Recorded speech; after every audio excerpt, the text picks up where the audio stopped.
Greetings everybody, Chris Nephilim here, doing a little bit of Star Trek-y. Today is an attempt, number 5354. I'm trying to stream Star Trek for quite a while, and ever since changing my streaming software I've been struggling. Finally managed to figure that one out, and so we're live. Today I would like to do an actual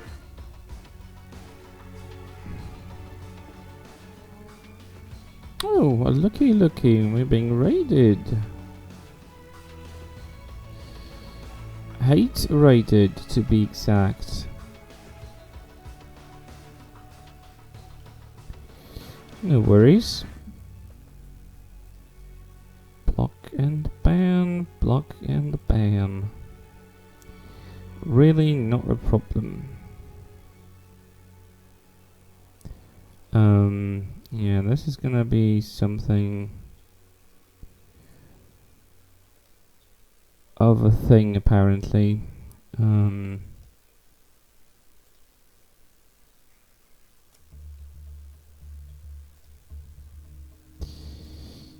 Yeah, bear with me a moment whilst I'll try to get rid of those bastard accounts off here.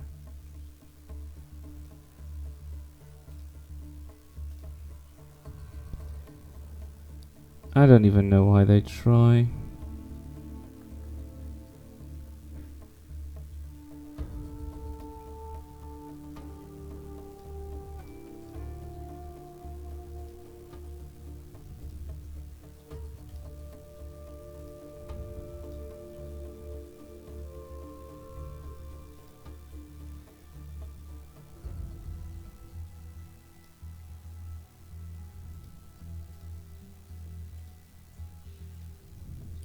I'm assuming that the JJ Builds is not a bot account, although actually it might be.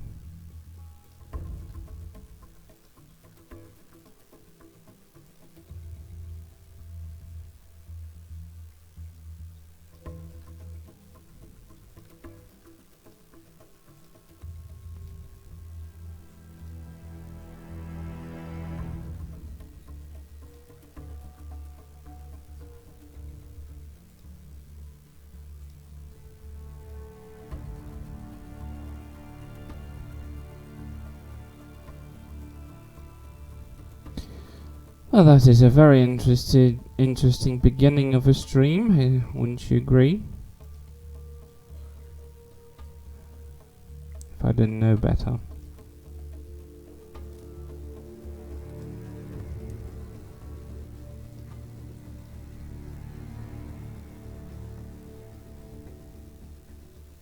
I would have said we're being targeted. And out of everything, I'm just simply streaming a Star Trek game. Why would they target Star Trek? Oh well.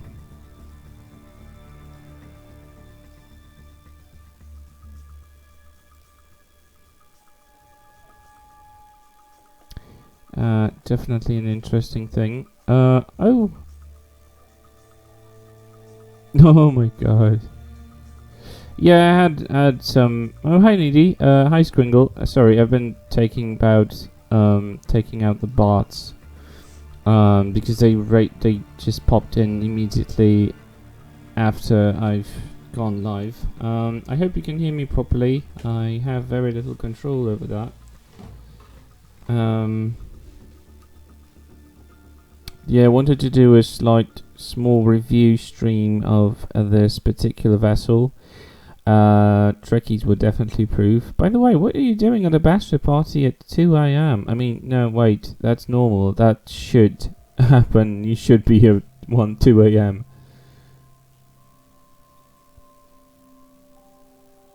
Yeah, they raid your account whether you're online or not. That's why I keep my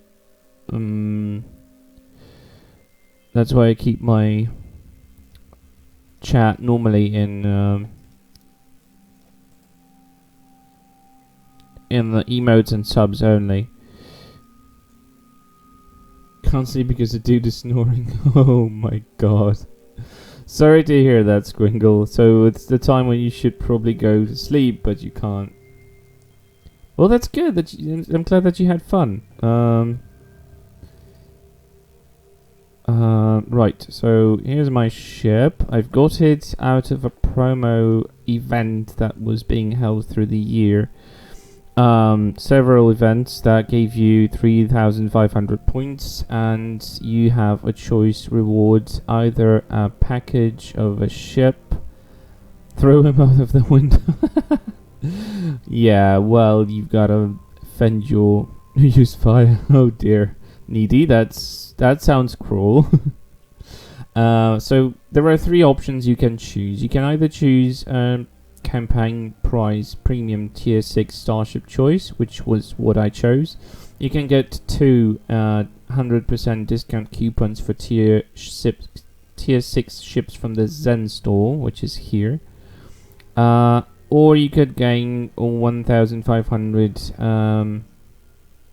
Lobi crystals, which are the crystals that allow you to buy stuff over here, which is a separate store with separate list of unique starships. So there's every choice. You can also get a lot of space gear, ground gear, vanity stuff, costumes, and what else not. And the list of ships you could get from the first pack is extensive. These are all the starships that have premiered in the game before the beginning of this year. So that is quite a lot of them, as you can see. They're from every possible Star Trek show and Star Trek film that have been featured and considered for making them playable. I chose Temporal Heavy Dreadnought Cruiser, which is the Universe class. This ship has only been seen on Star Trek Enterprise on system display screens, so it wasn't like a flyby. You couldn't see it in action. It was just an interior shot of a corridor, and that was it, basically.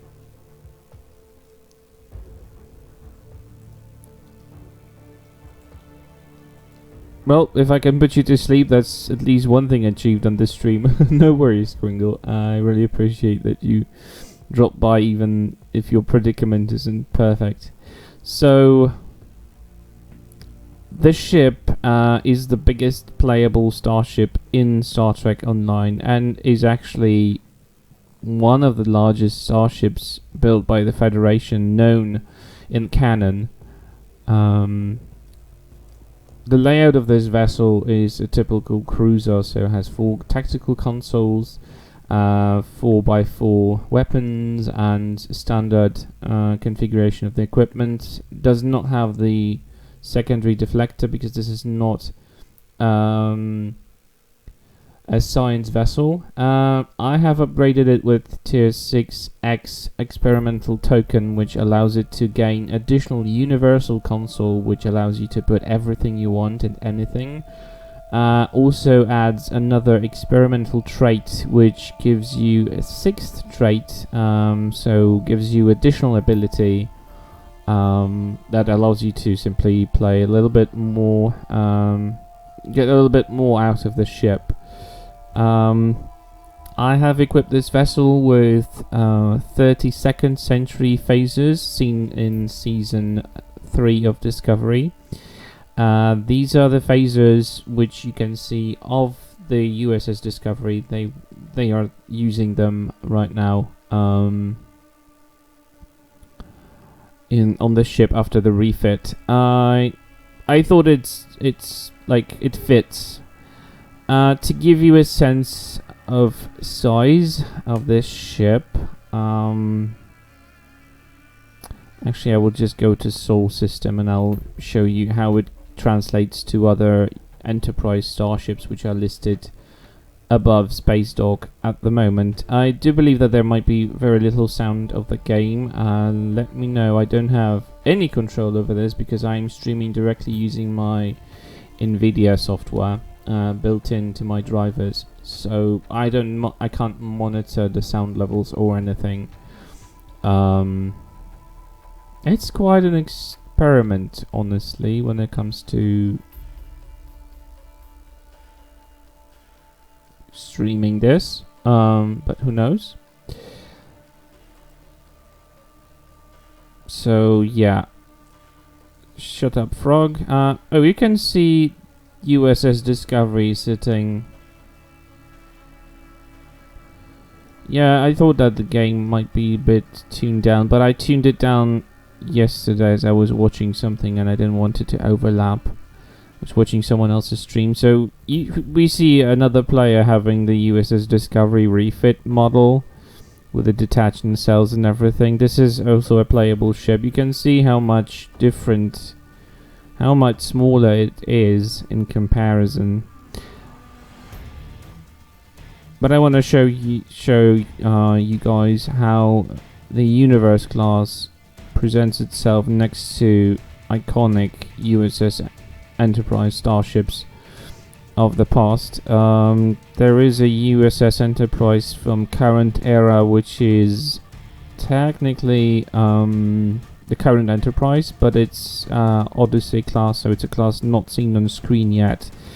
But I think it's canon because they showed this vessel on a pre-launch comic series for the Picard show. So this is a ship that was actually flown by Picard when he was still an admiral, and he was during the Romulan evacuation. It is said to be 100.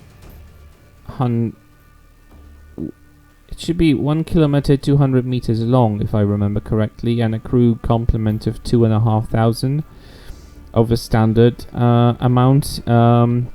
So as you can see, the Universe class is significantly larger. The length of it has been determined around 3.5 kilometer long, and the width about 2, maybe a little less. So it is significantly larger. We can see now the Discovery Enterprise as featured on Discovery Season 2.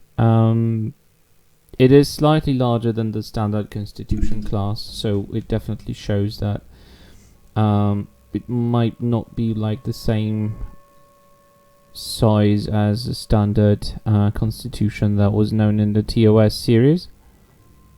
But it's not really that much significant of a difference.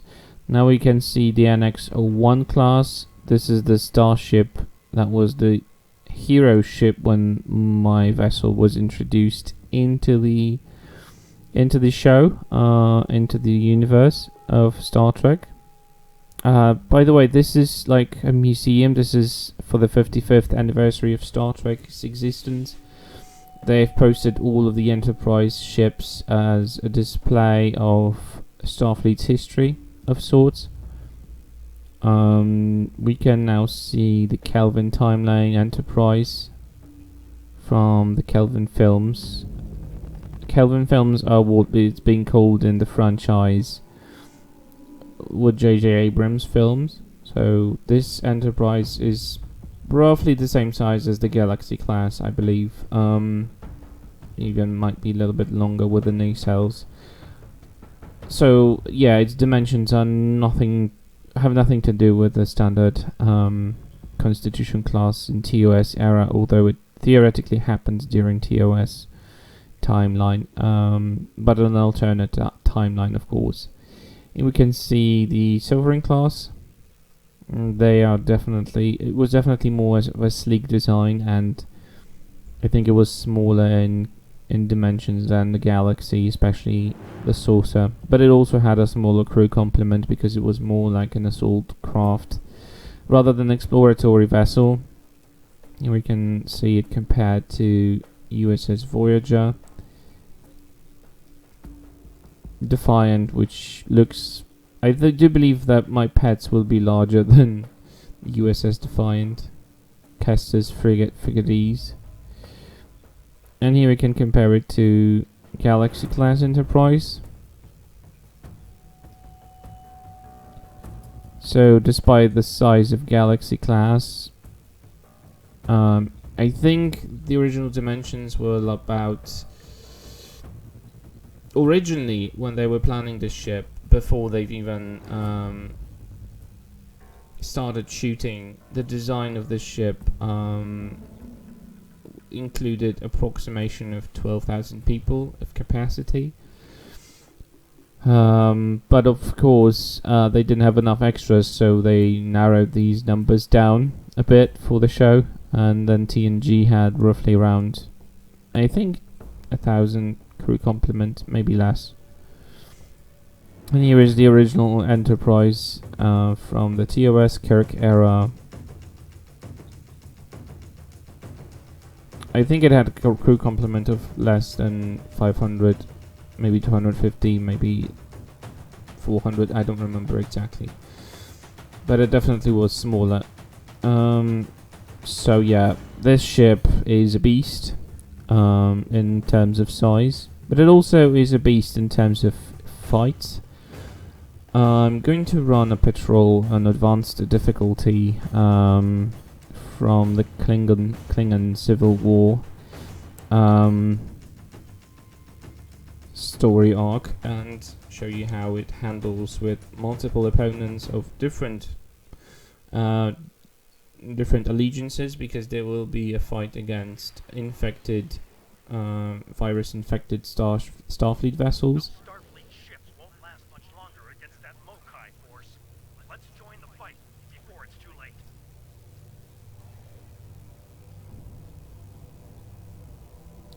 Oh yeah, hi Mark. Yeah, I do agree. This is probably the last Enterprise vessel that has not yet received an upgrade, even in terms of like the hull materials. Other Enterprises have the ability to use even the Galaxy, Sovereign, NX, and other hull materials. This ship doesn't have it, and its geometry also seems to be lacking. This ship came out, I think, in 2016 in the game, so that's where it was released. It definitely was looking nice at the time, but if you compare it to the model that we know from the CGI that was prototyped for it, you can see that there are still issues with the windows, and some of the aspects of it are definitely not showing the way they should. I actually have not created a temporal recruit, to be honest. I've done that in the past. I just don't have the time these days to fly several characters simultaneously. I did create one just to see the content in the past. I don't know if they made any significant changes.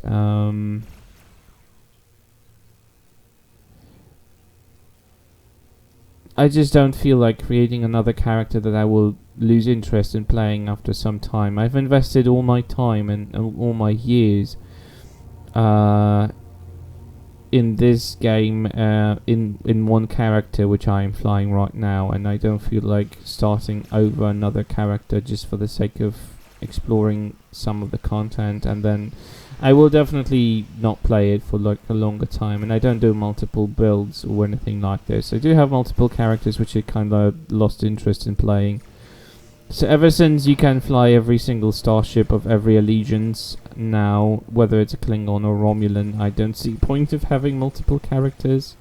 Although I would use a little bit more space for my ships, because I've run out of it quite some time ago. Now I'm just juggling between ships and active roster using the dry dock option, which was a life-saving solution, of course, but yeah.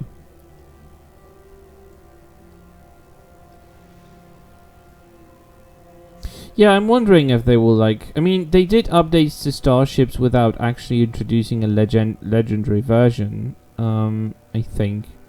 Because they just saw that some of the ships are definitely lacking, or were lacking. Like for me, the fact that Nova class has never received any updates is also kind of ridiculous, because Nova class was featured in multiple occasions in Star Trek shows.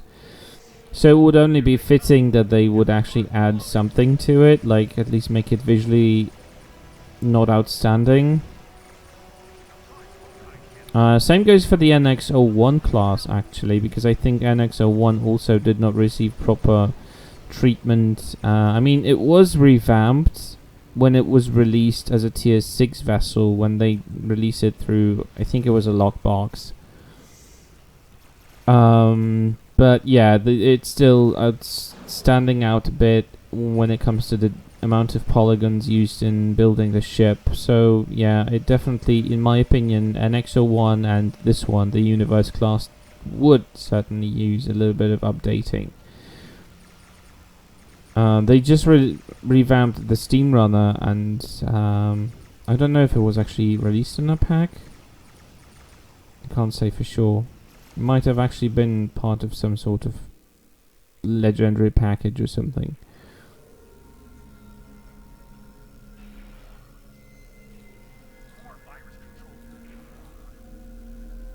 So yeah, I have to say that out of all of my recent additions to my roster,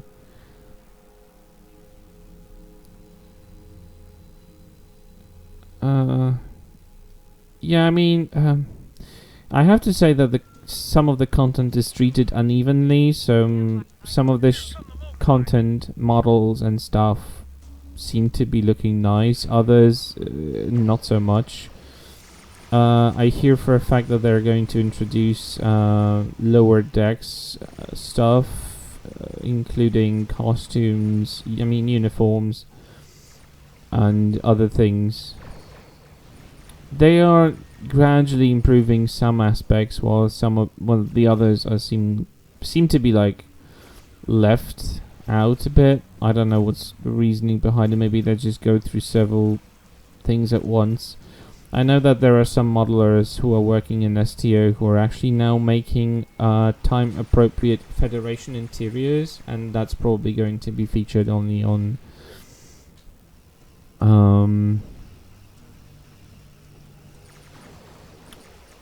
missions and story stuff. So, you know, in starship interiors, starbase interiors, all that kind of stuff.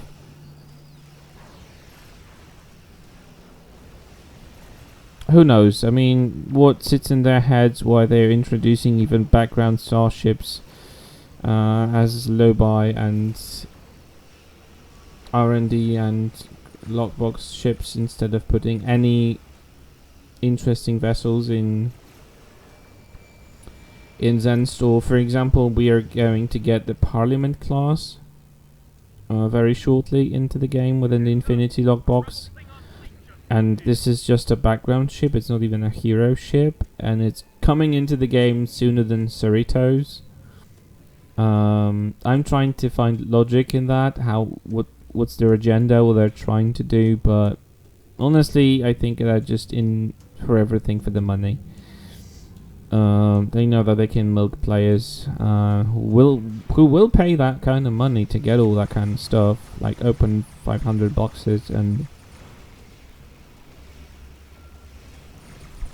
will simply fuel the exchange with purchase keys and stuff. So yeah, they know that there is potential in milking that. It's just kind of sad that they don't do that in a more logical way.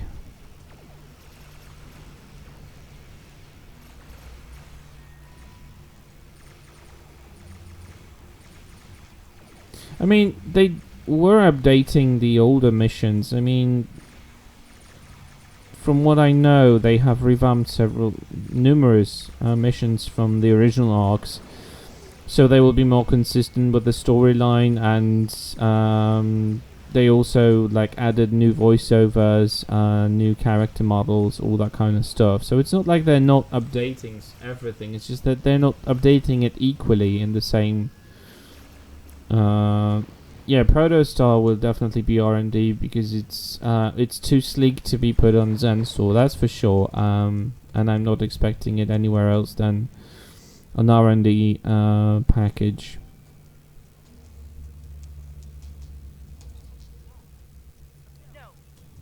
It's not something you can control really, unfortunately. Yeah, unfortunately the starbase goes boom. Juula must have used a virus to remotely trigger a warp core breach. The damage was catastrophic. Looks like a few escape pods were able to eject before the... Yeah, whatever, Sean. You're a really annoying captain. We're still before the endeavors. I've completed all of the yesterdays. Oh no, I didn't. I forgot about the salvage part. I don't think I have enough stuff to salvage, actually. Well, then I need to do some express quick TFOs and get some equipment to recycle. Yeah, definitely. Right, we need to queue for something up.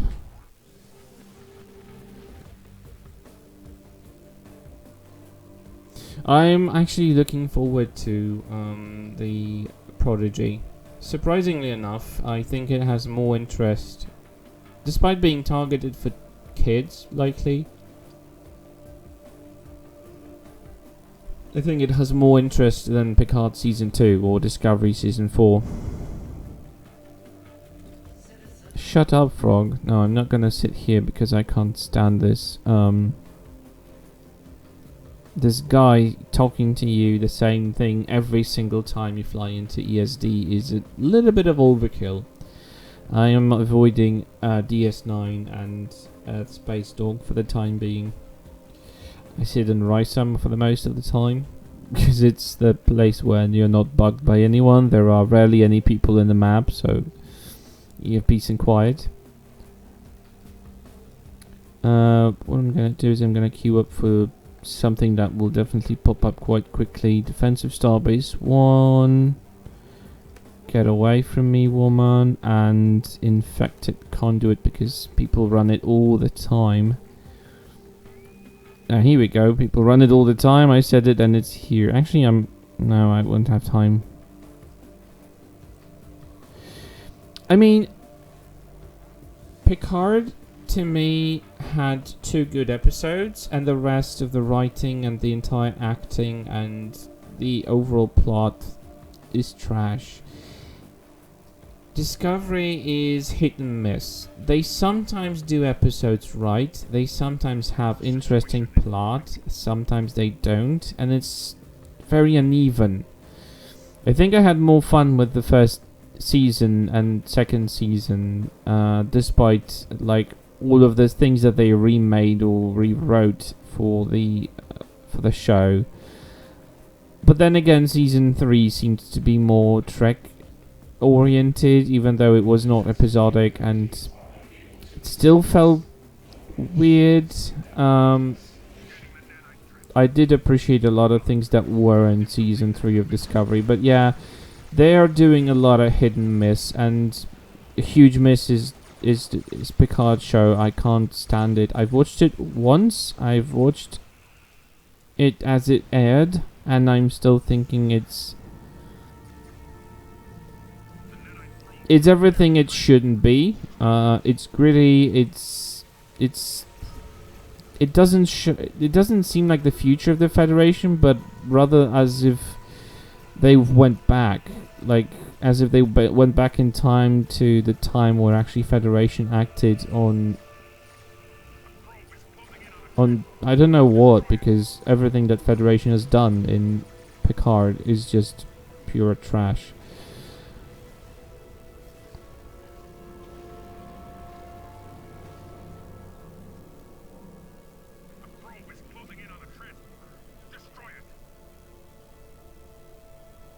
I don't know, I have a huge problem with the entire Picard series.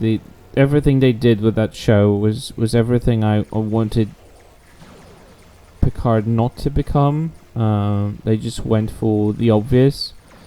I don't see why they had to rewrite everything that was said. I mean, they did a similar thing as Star Wars did with the original canon in the books and comics.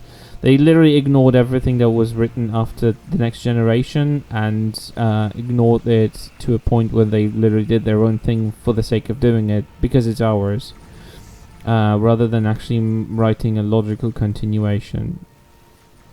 That's just my opinion. I'm not saying I have the monopoly of being right here, but yeah, it's dystopian, and Roddenberry would have been very unhappy with Picard because he created Picard's character, and TNG with the hopes of showing utopian future, more optimistic. Same thing as TOS was introduced, and they did something that doesn't fit.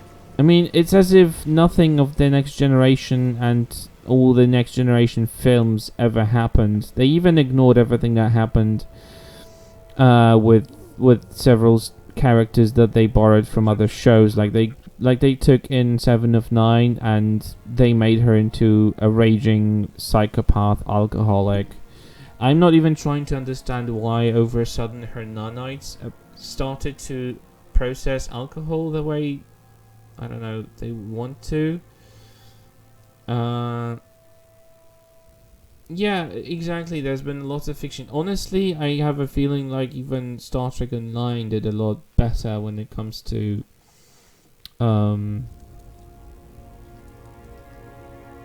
of continuation than Picard did in just a single season. So yeah, if anyone asks me, I'm very unhappy with how it all played off. I am trying to decanonize anything that happened in Picard and ignoring it because it does not make a lot of sense. Like, everything from technology, from starship designs, from the state of the Federation. I mean, why do they always have to make it so relevant to the political atmosphere of the world, and mostly United States at the time?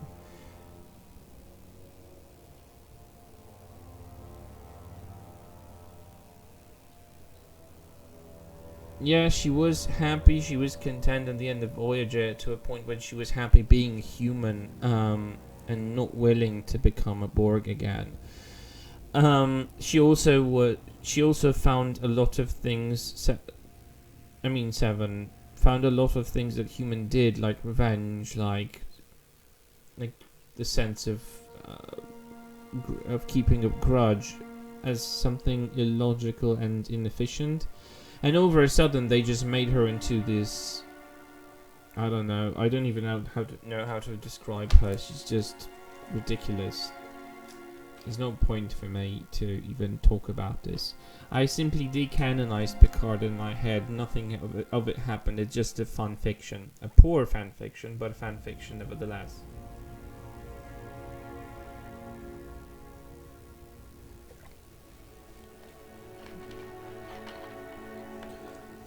Yeah, I'm having huge problems with Picard. I mean, I don't have that much problems with Discovery because I had not much connection to the TOS series. Because my first and my most favorite show was still Voyager.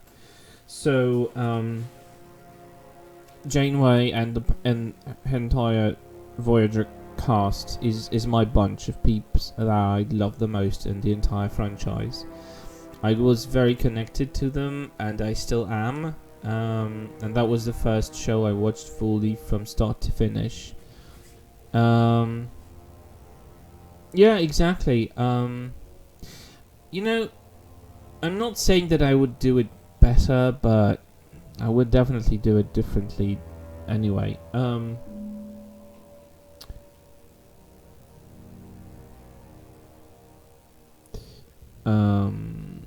But yeah. Why is it not coming? You know what? I can still do those maps privately.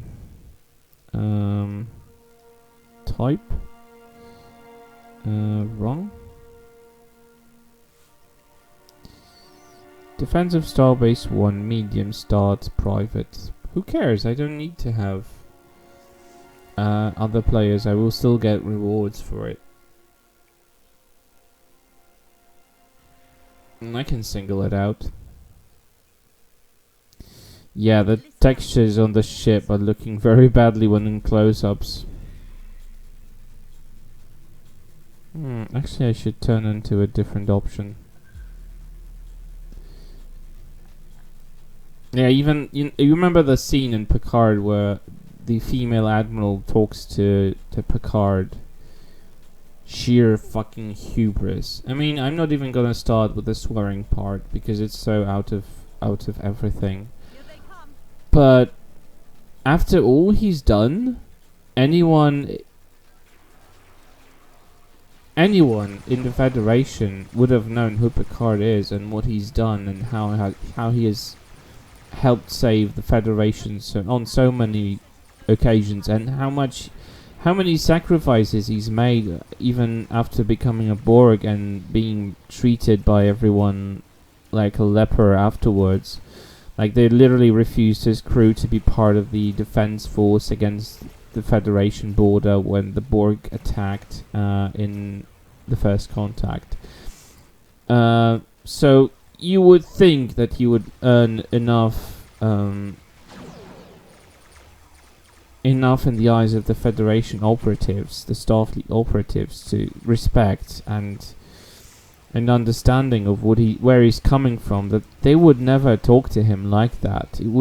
I'm not even going to talk about whether admirals talk like this or not, when they're like, he was an admiral, she was his equal, so she's not even someone who can order him. I mean, sure, he was retired, but still, that would still carry some weight. When Kirk was an admiral, everyone treated him with the deserved respect. So, I don't know, this just doesn't make sense. The way they made women treat Picard, especially, like, his number one, that female number one, treated him like dirt. She didn't want to hear from him. She even refused to use his name to address him. Instead of, she just called him JL, which is totally out of line. She's younger. Oh, hey, I'm up late. I'm up early. This is 11:40 a.m. Spitfire, you're up late.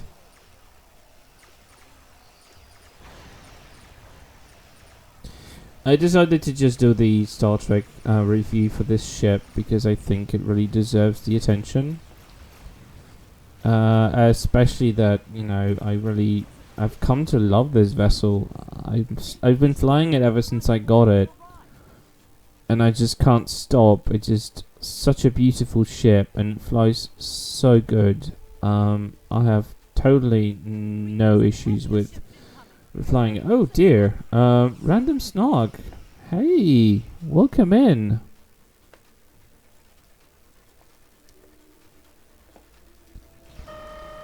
Welcome in, random snog. Thank you for the raid. I didn't even notice you were 9. How are you doing?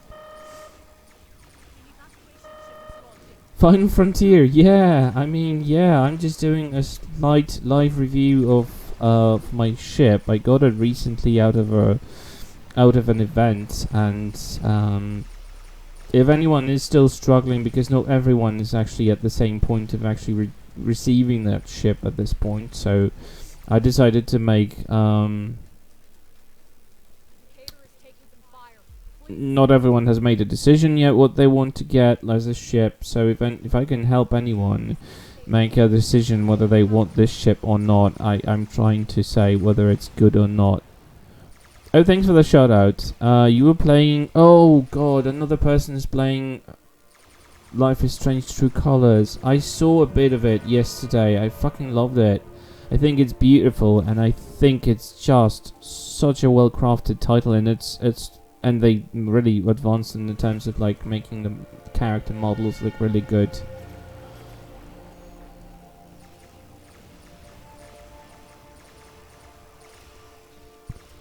So yeah, I hope you enjoyed it so far. I'm hoping that they are going to do the because they're doing the remaster for the first one, aren't they? I think they pushed it a bit further with the release, but... Are you going to sleep, Spitfire? Well, that's no problem. I do understand that it's a totally different time frame for you. So yeah, go to sleep if you need. I will still be here around. I mean, yeah, later today I will be streaming The Last of Us Part 2. So yeah, if sleep is in order, then have a decent sleep. Remaster of the first, I meant the remaster of the first Life is Strange. Yeah, I know that they're going to do a remaster of it. I think it was pushed back a bit in terms of like release. I think they needed a little bit more time. I didn't mean, really, we can help them? That's the first I've seen it. Alright. I didn't know that was possible. Hmm.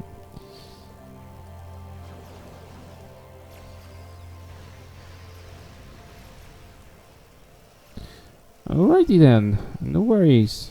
I'm not the first to come here to sleep, so don't feel.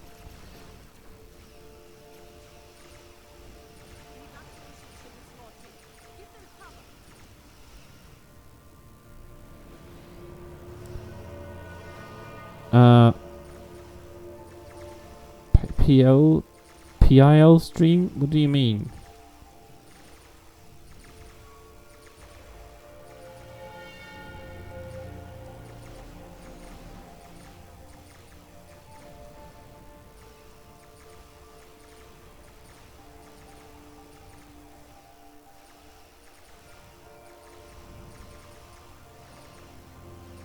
That's no worries. Thanks, Random Snog, for dropping in. I hope you have a decent rest.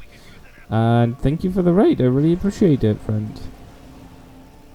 Yeah, I think we're missing each other with the time frames because you usually stream early in my morning.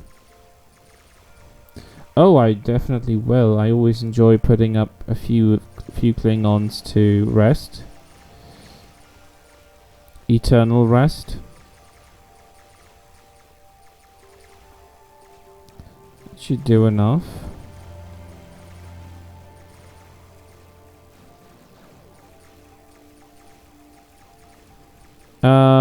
Neither of. I mean, yeah, the cloud bot actually. It's the Streamlabs bot, but it's not the one I have installed in my. Why is it done something wrong?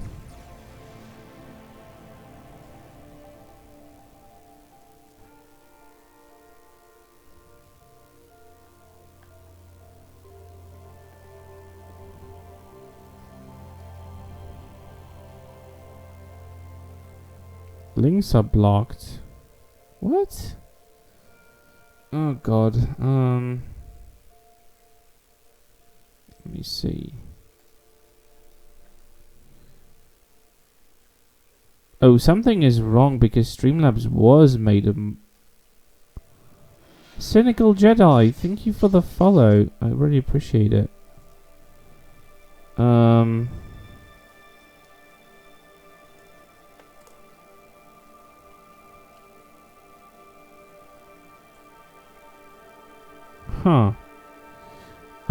Did I do it?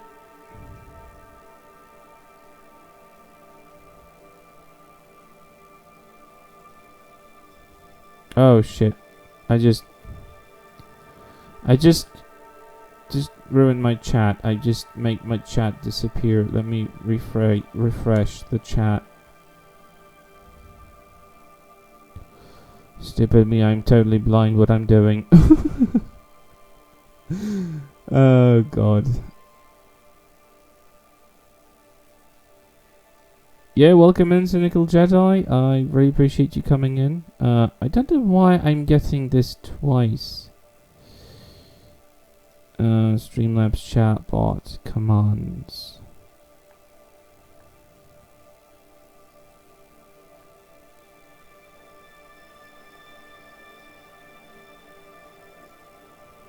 I'm not sure why Streamlabs is doing it, because it's not supposed to at all.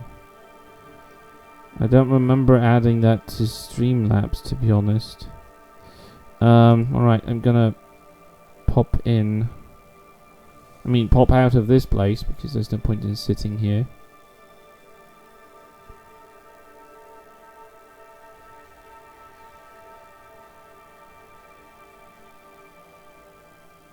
Here we are.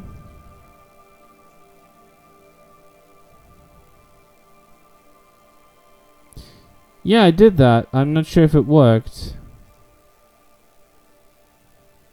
Yeah, I did. It is showing as a mod.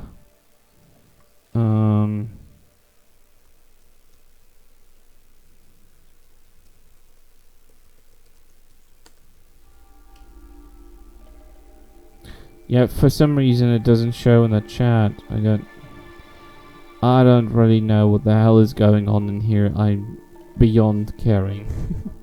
But Streamlabs should be a moderator right now, so hope I fixed it. What the hell's going on around here? Quiet there. Right, let me see if I got enough stuff to actually build up salvage. I'm not sure about that. Don't need a fucking lockbox. Get them out of my shit inventory. I don't think that's enough.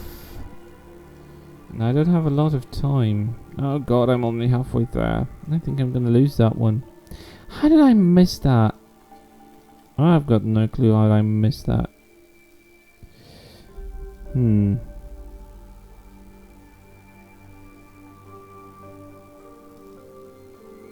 Oh, Kedama Vortex. There's a fun one. And popped in rather quickly.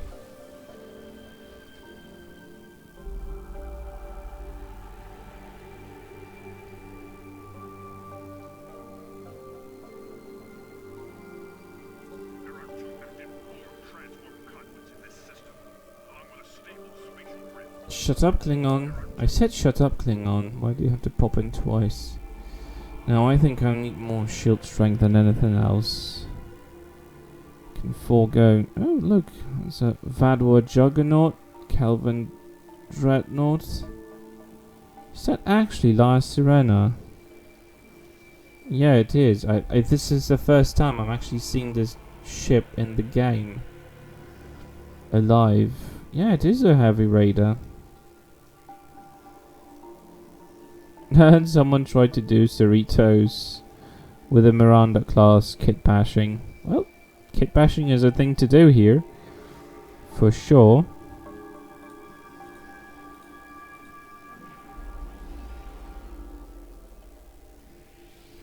Your worst fiend, hello, welcome in. Yeah, I'm doing a little bit of Star Trek stuff, pew pews and whatnot.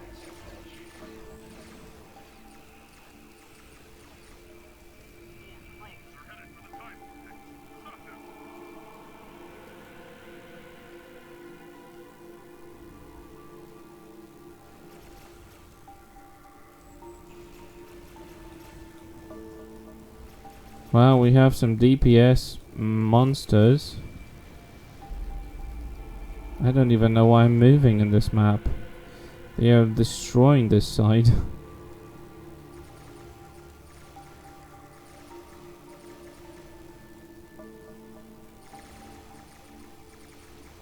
Damn, that's a lot of destruction they're causing. They've even done that before the generator was destroyed. Damn, they really have some nice numbers here. What? How? Oh, for crying out loud.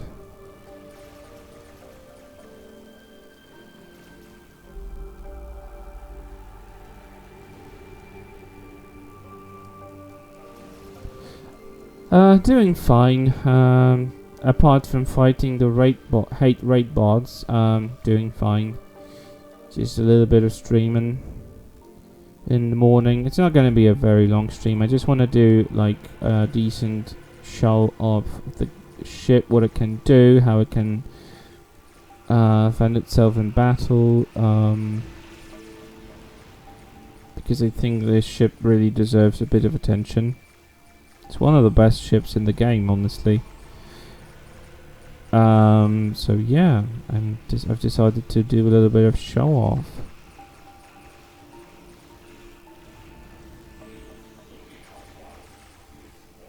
I got it just recently. It was I received it through an event that was been going on recently. The event that has been going actually for the past year, but I managed to finally get the reward for it. There's still one event for people who didn't get the time.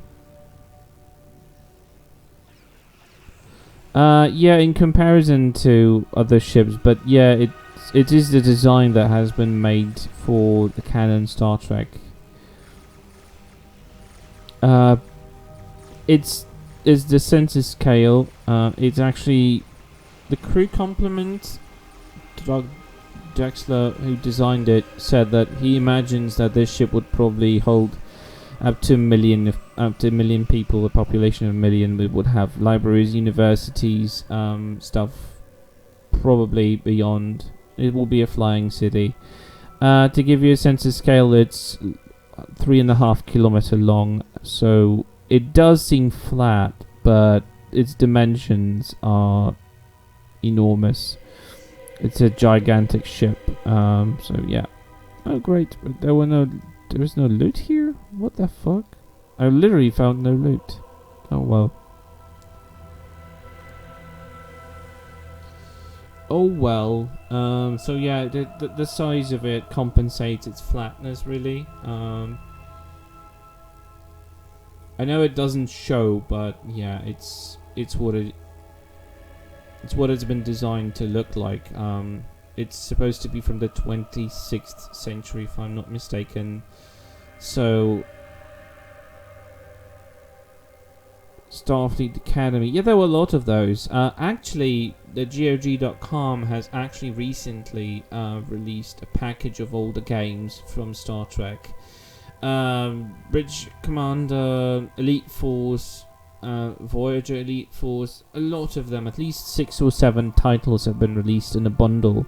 They can be bought off separately, but yeah, the GOG.com has actually came with some sort of agreement with Paramount and Activision, because I think Activision own these titles in terms of release and production, so yeah.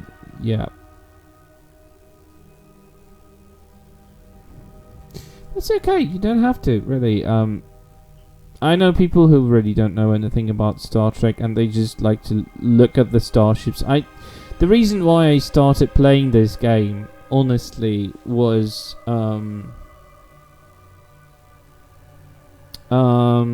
because of Stargate, out of everything, because I was watching Stargate Universe, the last show that ever aired in the franchise, and I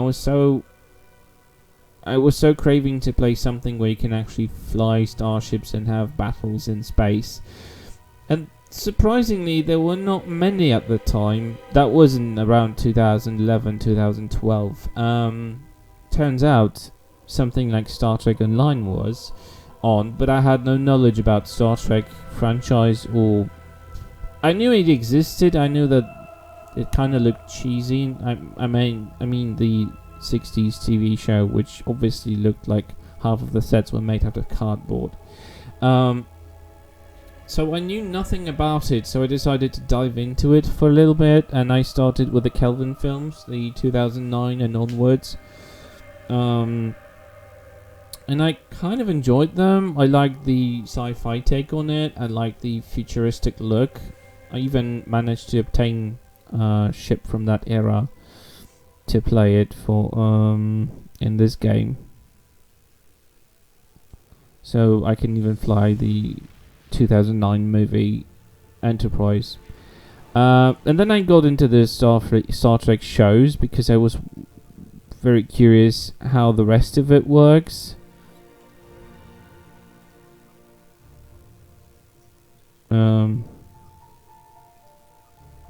Okay, that's weird.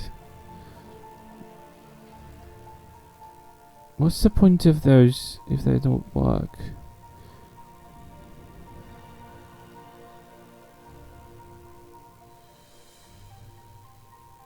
Change the starship current equipment to match the loadout. What? What is your problem?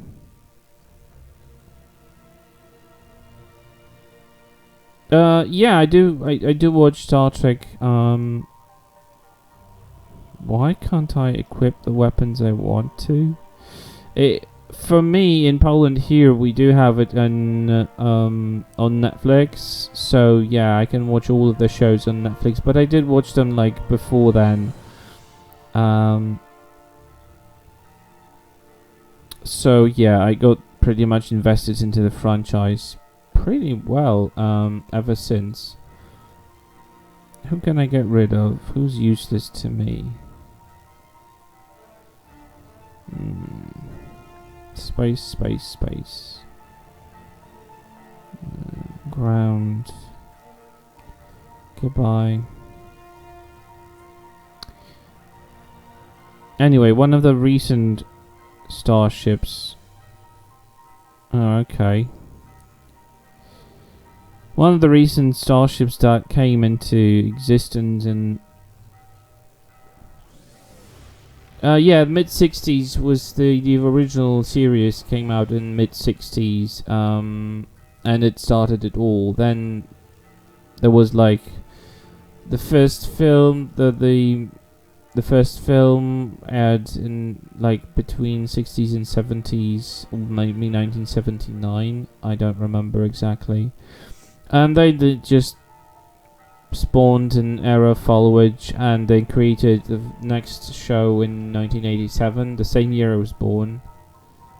Yeah, we're 55 years into Star Trek's existence this year. Only Wednesday was the Star Trek Day, where basically, by the way, pardon the bell, I'm living nearby a church, and in my country, churches ring the bells wherever they want to, whether it's whatever time of day.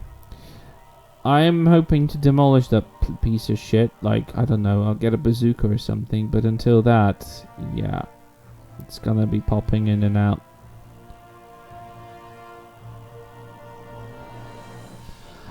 Anyway,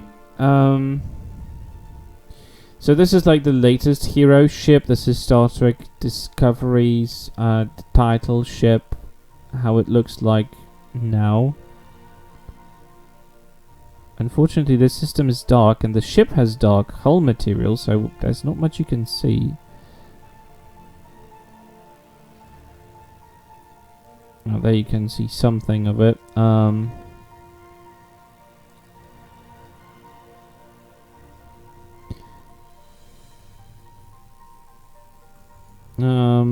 Right, well I can simply show the ship in some sort of action. Might take up on a patrol. Actually maybe Delta Quadrant patrol and kill some Kazon, one of the franchise's notorious enemies from Star Trek Voyager. Yeah, I do like science fiction in general, so Star Trek, after diving into the shows and everything, I really felt connected to it, so I was like, yeah, bring it on, I want to watch some. And then I just stayed. I'm a huge Star Trek nerd today, very much invested. I started from zero to a huge follower, and I really enjoy it. Still very accessible, and you know, it did try to have some sort of relevance to humans. They wanted to show that we can aspire to be a lot better than we are, and I really like that aspect of it. The space pew pew is just an element of it.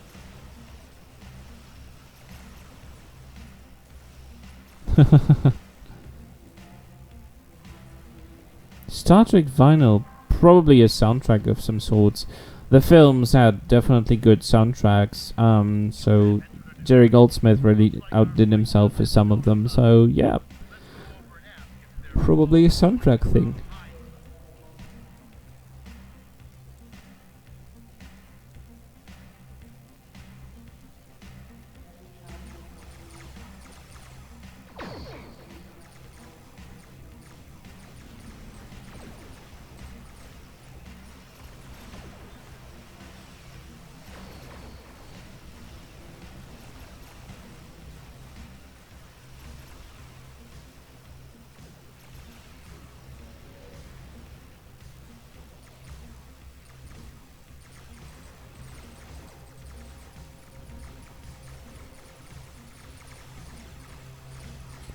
So yeah, this show is these shows are something really cool to dive into.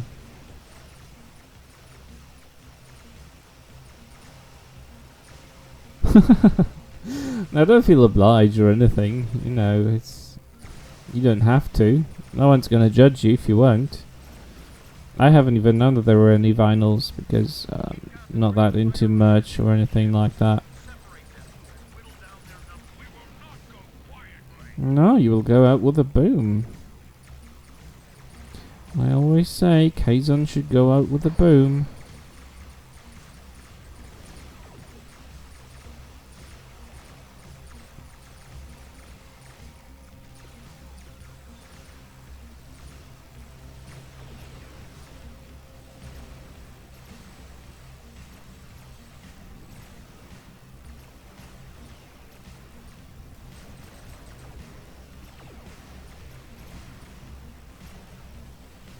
Bruce Willis. Okay.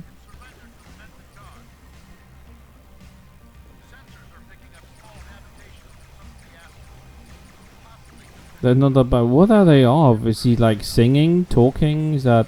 What the hell is that? What do you put Bruce Willis on the vinyl for? Or with what? Sings Motown style. Jesus, I wasn't even aware that he's able to sing. Is it any good, like the singing itself?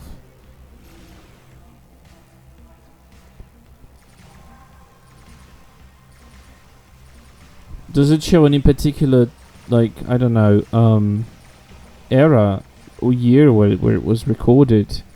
Do you know? Because that got me curious.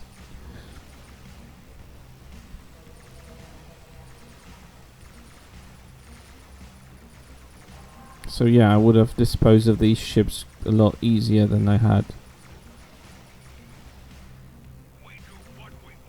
Early 90s, nice.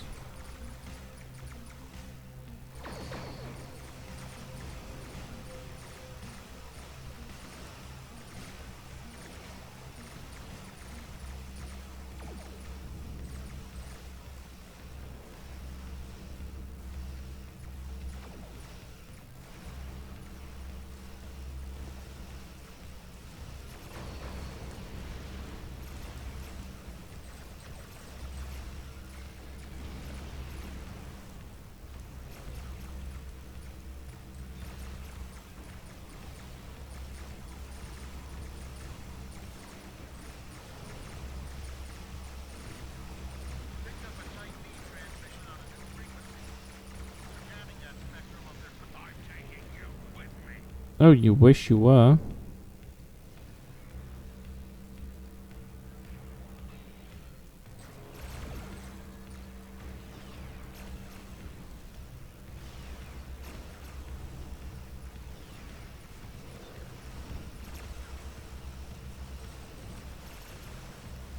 First records you ever purchased?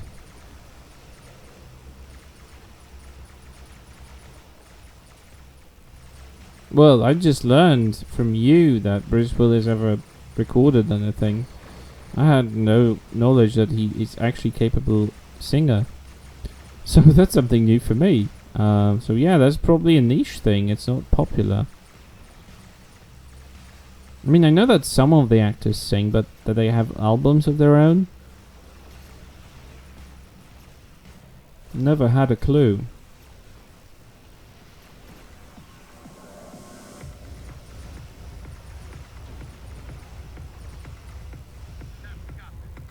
Yeah, that's got them. Oh, now I'm getting a lot of equipment, so I can...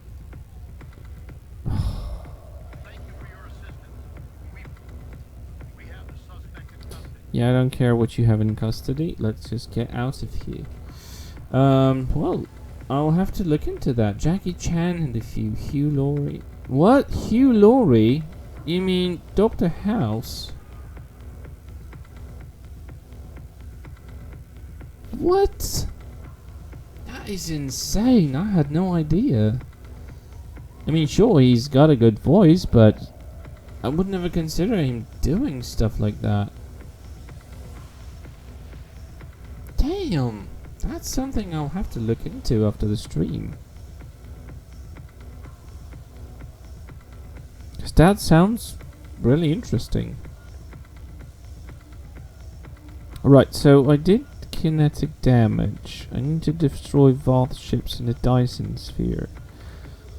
Right,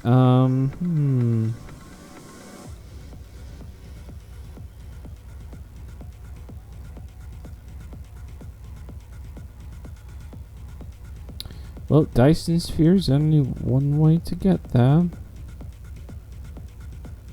That's Transorb. Oh yeah, absolutely.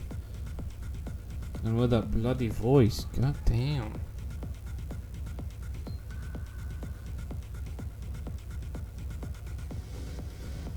Sounds very interesting.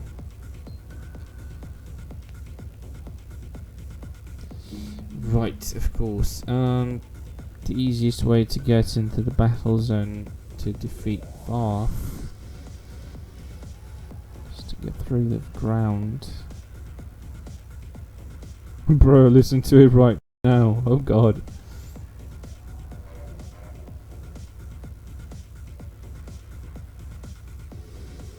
Did I had a momentary break in the streaming or what? It's weird. Just got a notification that my streaming resumed as it's actually stopped.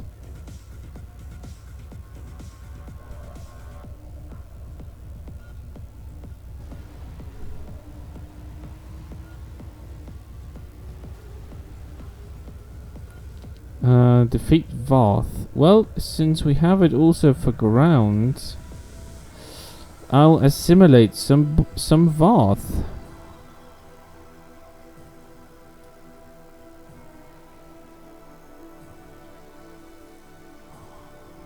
I'm going to assimilate some Voth then. That's not a problem. They're not gonna like me assimilating them.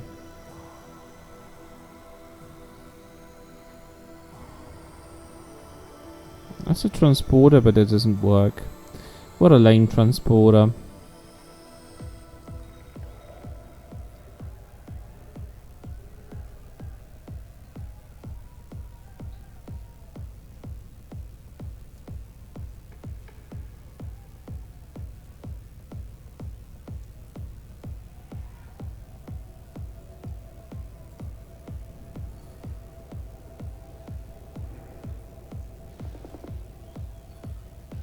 Talking about being faster than everyone else. I've got a personal transporter ability and it allows me to move very quickly.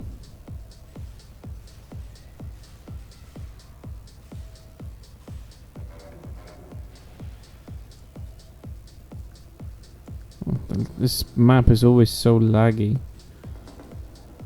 Get away from me, you stupid thing.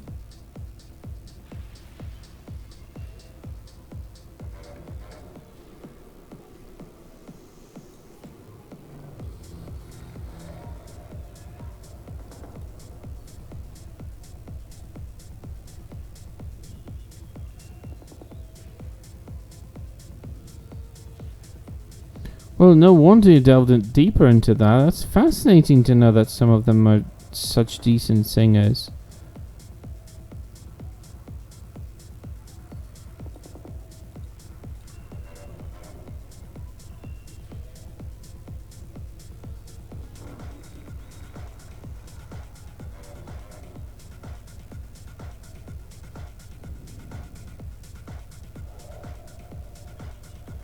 How is that thing on the floor?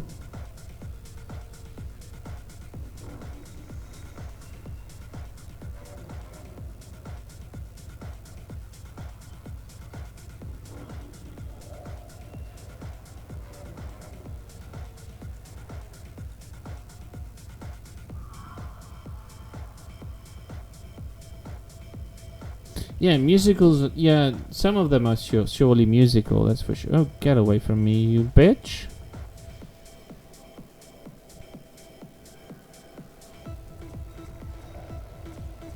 Swarmers, the worst thing that can attack you.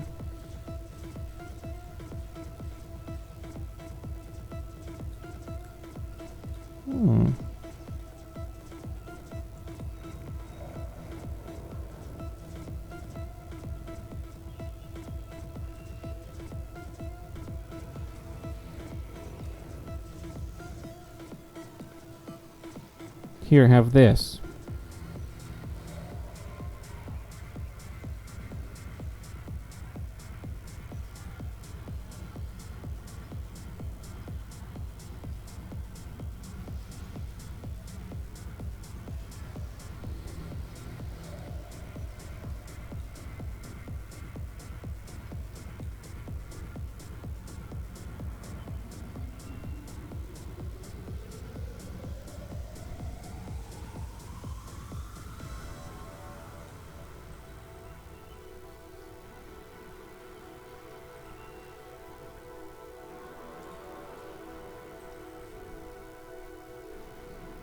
Hello.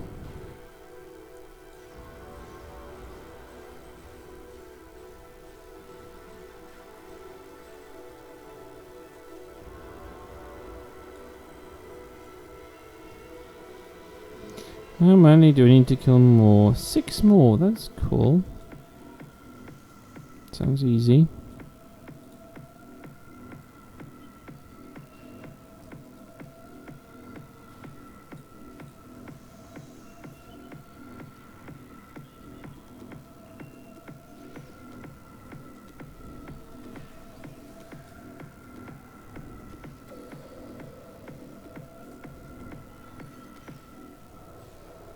Go away, little Dino. Kiefer Sutherland. Yeah.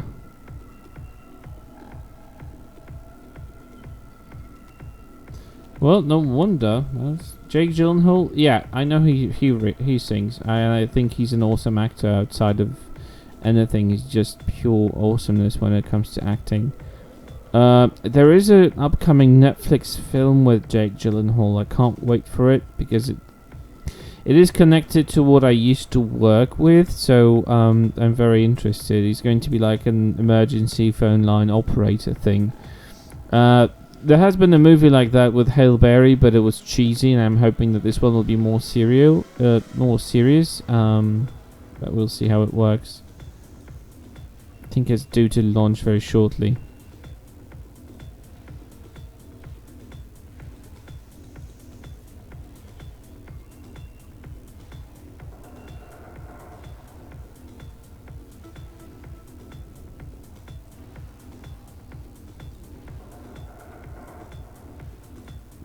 Last final one.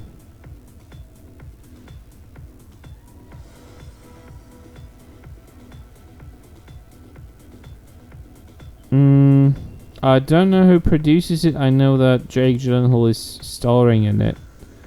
That's all I know.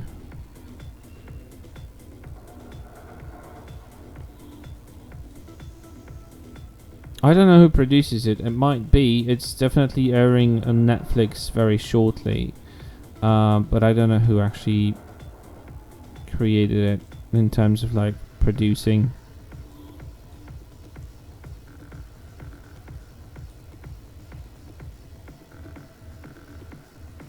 Uh-oh. You have a Robodino. Go away. That was supposed to be reinforcement.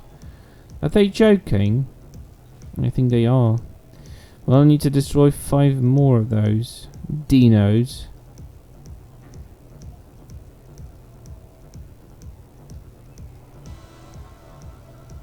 Haha, you think you're gonna be faster? No way.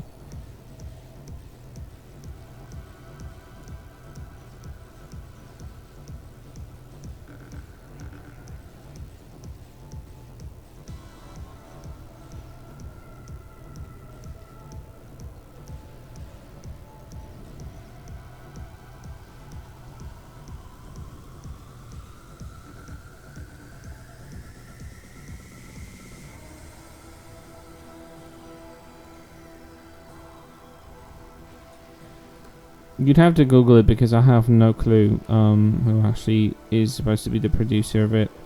But it doesn't seem unlikely.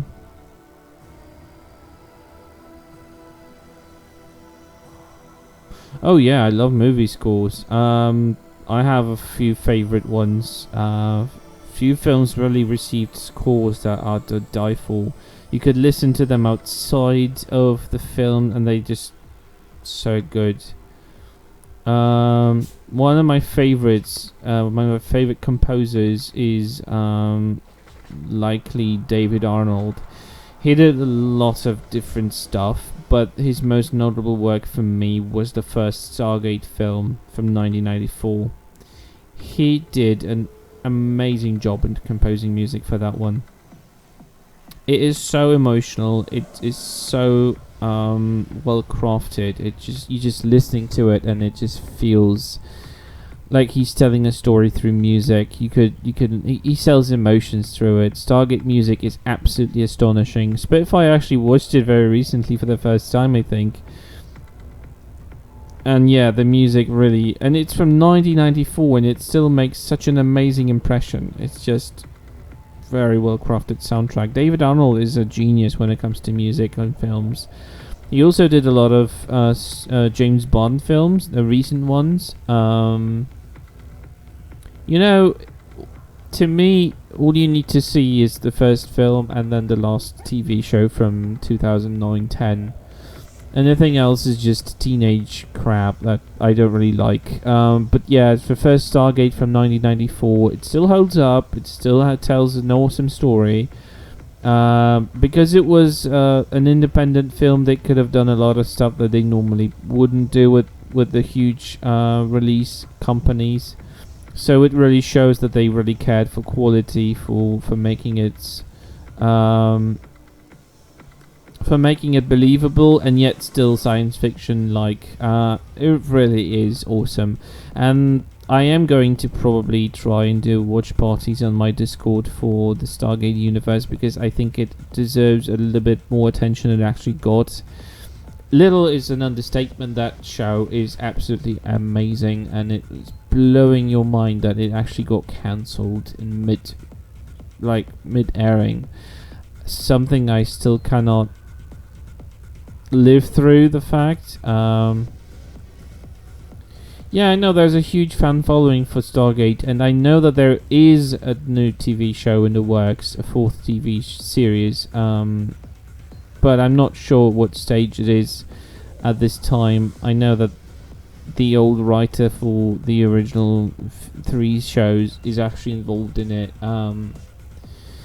I did like Atlantis. It had good ideas, but there were still issues with it in terms of like filler content that is not enjoyable. They did have very similar to Star Trek idea of episodic storylines that only rarely had combined episodes that followed certain storylines, but overall they were very like episodic in nature, and that really showed. Let's assimilate, shall we?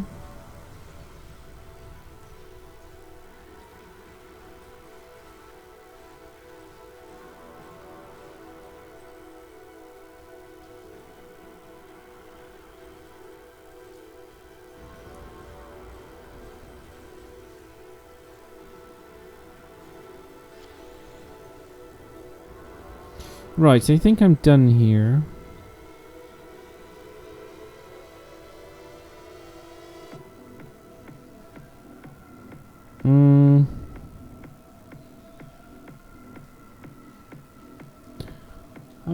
I'm not sure. What did they do? Like high profile stuff? Would you know anything high profile in nature that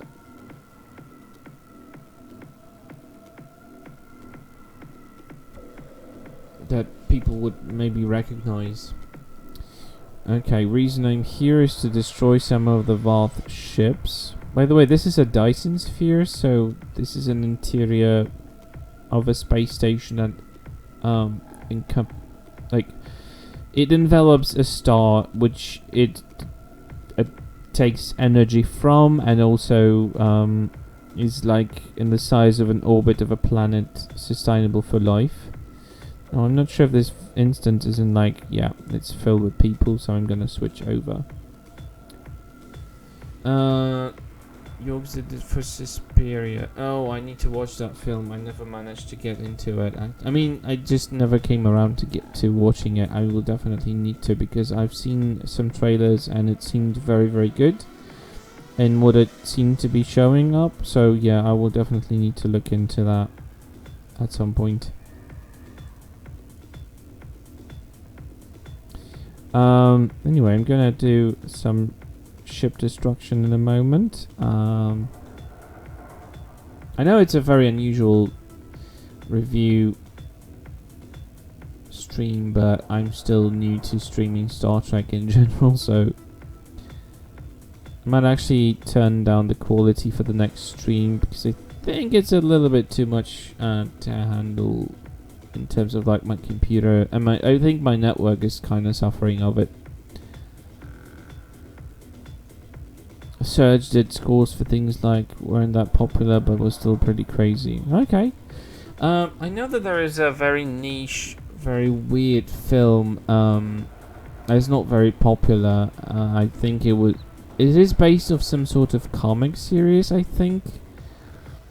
I don't remember the title of the comic. The original title was Immortal. It was from 2004, and it had a very unusual soundtrack, but it really worked well with the story and with the film. So yeah, it really just, sometimes the people who make the scores, the soundtracks, really nail them. Like, they really feel them. Trent Reznor.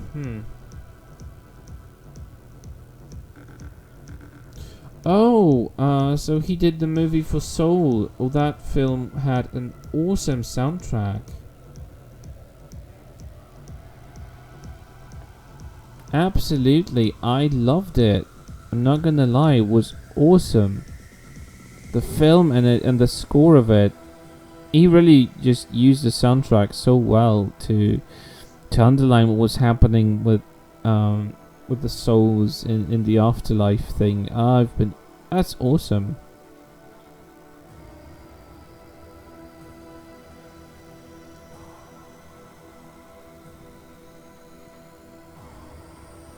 Is there anything shootable in this space station? I mean, really? They're like, you know, cities, buildings. The reason why nothing is green there is that because this space station has been abandoned for thousands of years, and, well, basically some of the automated systems weren't really working that well, from what I remember.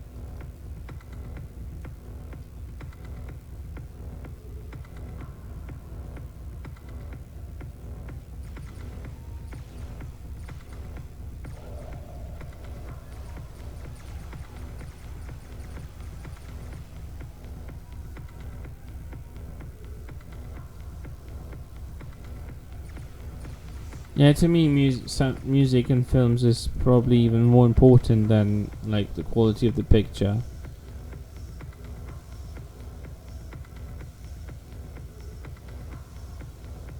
The music has to be part of telling the story.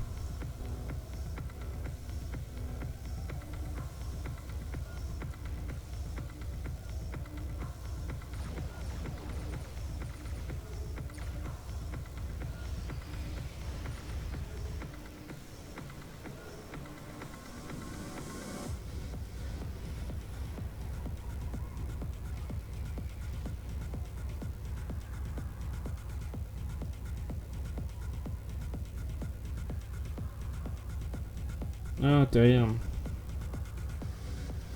Yeah, the rain knows how to ruin it for you, doesn't it?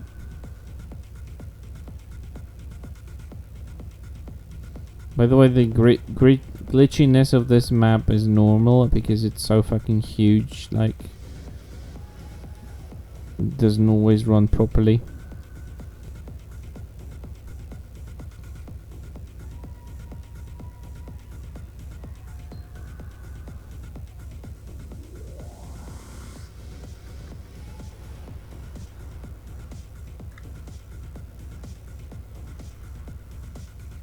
Yeah, and that's one of the reasons why I'm also invested in game soundtracks, just as well as film soundtracks.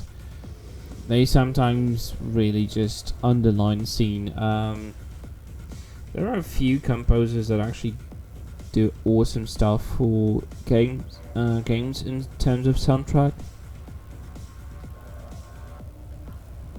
Jesper Kidd did awesome stuff for Assassin's Creed franchise and for Hitman. The old Hitman games, I mean. With the Budapest Symphony Orchestra, those soundtracks really just rocked. They build the tension, they really just they made the atmosphere so well, all those tunes.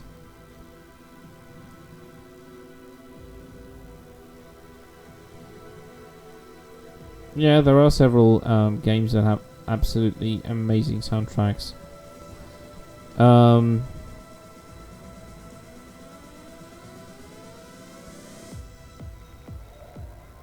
Like the stuff that's running in the background right now is from Hitman 3, the game that launched this year.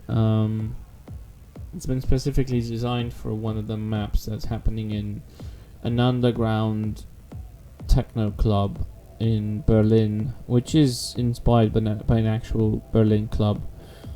Love this tune and I can't stop listening to it, and that's why I have it here running in the background of this stream.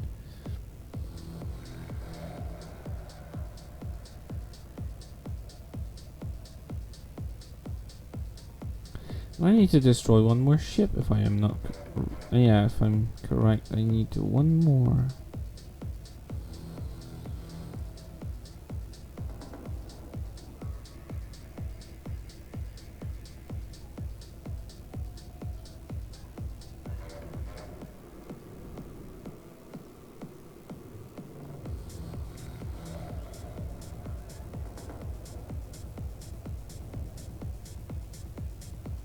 Yep, Agent 47 definitely had good taste in music. Agreed.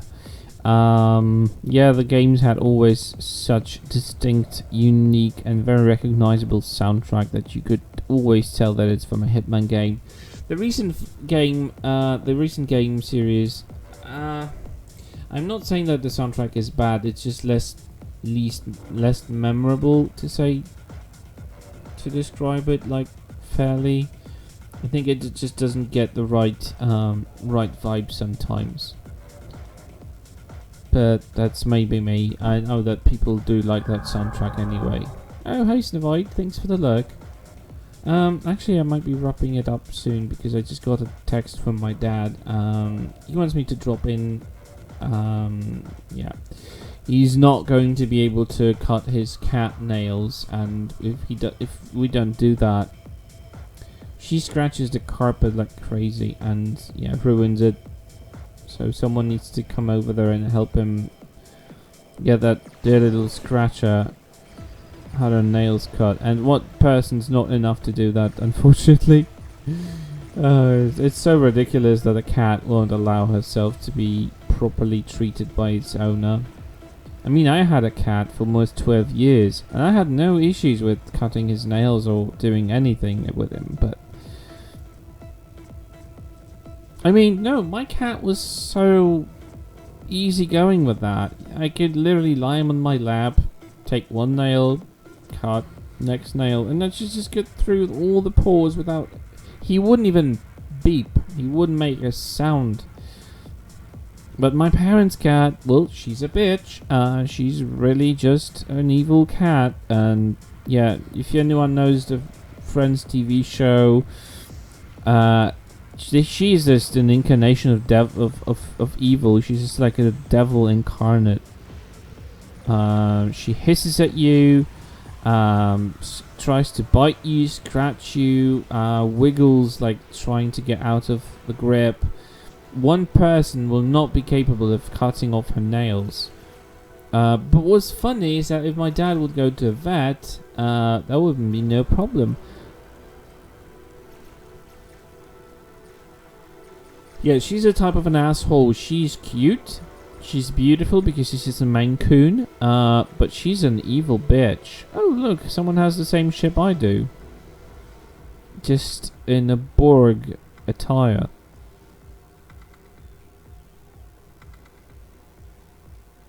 Damn, this area is so glitchy. I lose frame rates like crazy. They really made this. Yeah, the thing is that my dad has been working lately and he can't just make it up to groomers in time when they're still open. So that's either this or very long nails and her scratching the carpet and furniture. Oh, hey, Sponzo. Welcome in. Tuned in as I'm about to tune out of the stream, but yeah, welcome in and thanks for the follow.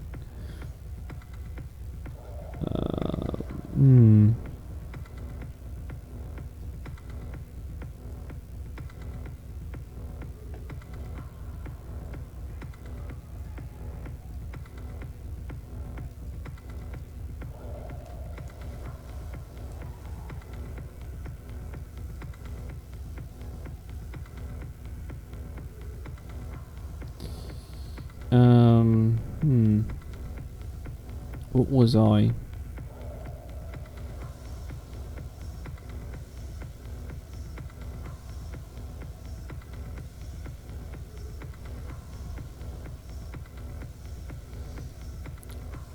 Lucinario, welcome in. Thank you for the follow. Well, I can save a few minutes and just get the hell out of here because I just can't be in this map for too long. Ricer it is.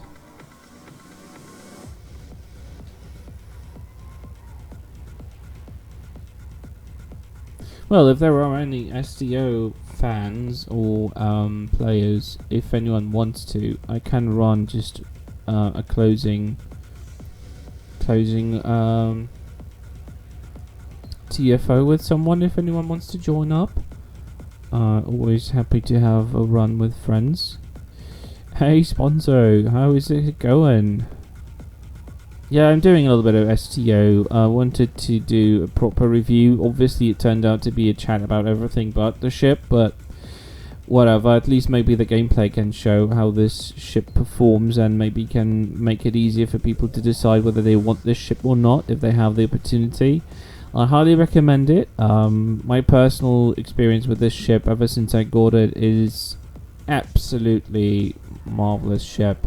It would use a little bit of visual upgrades for sure because you can see that it is kind of lacking in graphical fidelity in comparison to the newest ships, but really compensates with its performance. It really just works very well. So if there are any STO fans who are actually in the game and would like to get an invite and throw just one SDF, whether it's a random or any particular match, I'm happy to have you. Of course, it's not an obligation if you don't have the game on or anything like it. It's just a thought if anyone wants to.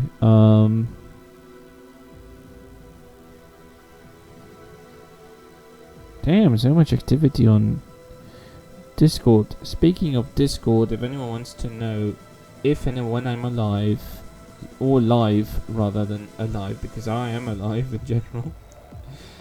Oh god, I'm babbling today. Then you're more than welcome to join my Discord. Oh, thanks, Needs. Yeah, here's the invite.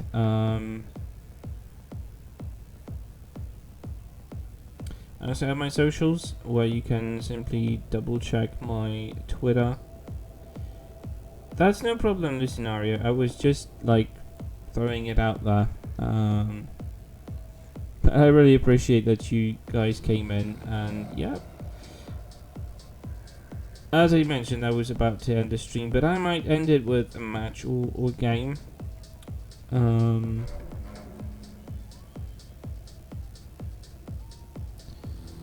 Needy, what? What are you talking about, Spitfire? Needy isn't even playing MMOs, not to mention STO. That game, before she's capable of playing, would take a lot of time to grind. I don't think we have that much time for it. And I'm not even talking in terms of this particular stream. It's just like, wow, that would take a lot of time to get it. It takes months to get a character set up to be like racing or anything like it. Yeah, well, gladly this one is free to play, but yeah, it kind of starts to turn into pay to win for some reason. I don't even know why, but they really want to milk the players. Okay, I'm gonna queue for a few things. Something that I haven't run today. Swarm is good. To hell with Honor is good. Whatever pops in, I'm good for it. Counterpoint. Yeah, why not? I know that Old Lexington despises Azura Nebula, but I don't mind it. It just takes long, so I don't want to do it right now. Zenkethi Front is also good. Who knows, maybe something will pop up. And yeah.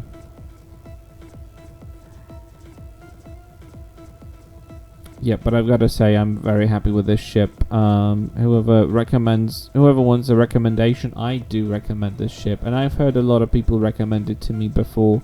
I made a final choice of actually choosing the promo ship from the event.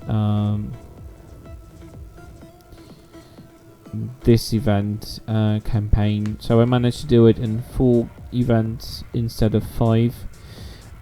Which I'm very happy for, and yeah, I chose to get the ship from this event.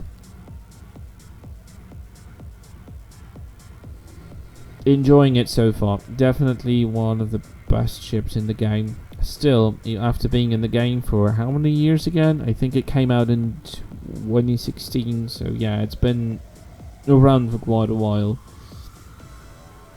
Not commonly seen in space recently because a lot of other ships came out, and yeah, they've obviously been more popular for the time being, but yeah, it performs really, really well. I do like the way it does. Yeah, it could use a little bit of more polygons. Like this cutout is just kind of bad. The textures up close, when you look at this,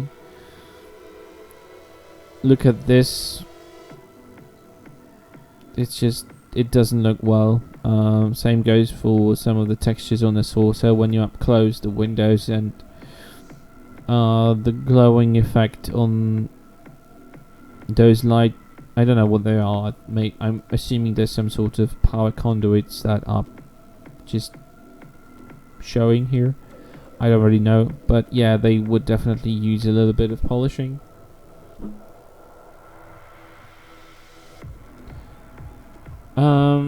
No, I think, they've changed the engine a little bit, and they made a few changes into how the game performs, and they are modeling the ships with different tools than they did originally. And when the ship was introduced, they were still like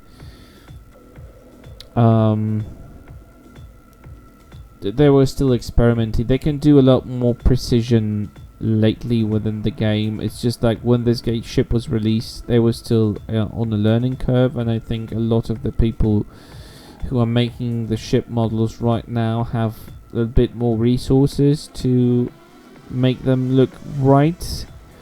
Because like the Discovery ships, the hero ships especially, even the smallest ones, which was very difficult to do a precise modeling of a small vessel, they now look very much like what they did in the shows and in the films.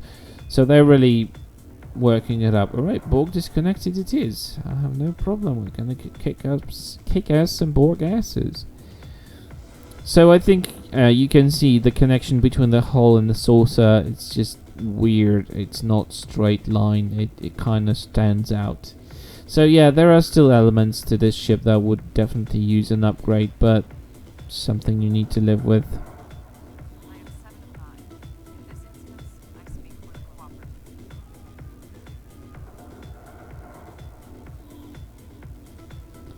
Need shields and need pets to be up and running.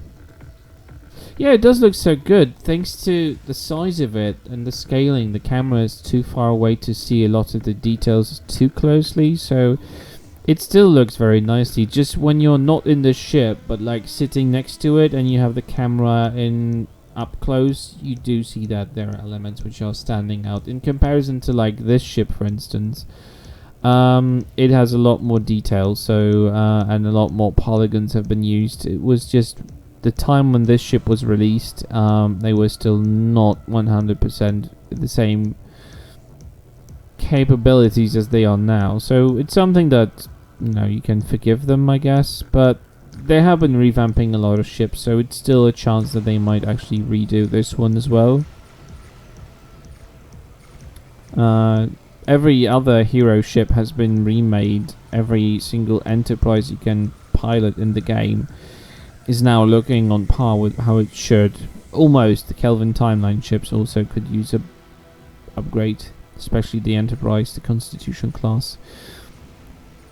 But yeah, they definitely have been upgrading them and making them look a lot better, so there's still chance that they will make this one look better, and it's just a matter of time. And in the meantime, I'm still enjoying it. It's not like you're playing this game for some amazing, astonishing graphics, because this is an old game. The original subscription version came out in around 2009, 2010, and only sometime later it came into free-to-play, so it was accessible to all. So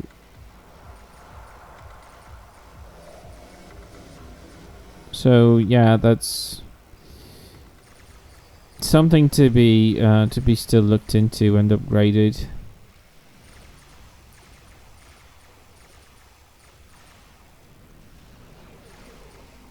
Yeah, this ship is enormous. It has over 3.5 kilometers in length and about 2 in width, so it is huge by definition. I think it was safe to say that this ship would probably accommodate around 1 million people in terms of like, it would be a generational ship. It could like be self-sustainable and capable of like supporting an entire population for very, very long time without the need of refueling and stuff. I think they had concepts of it like having parts of its hull organically grown, so it would have been like probably a very unique, massive starship.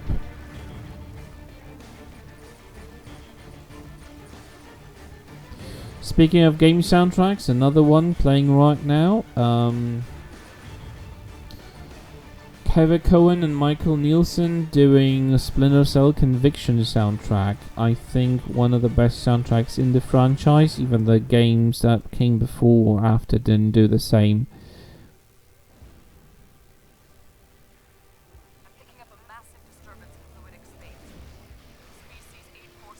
Now those are the dimensions of the ship. I don't know what's the area around it. Not very good at math, so I'm not even going to try and count it.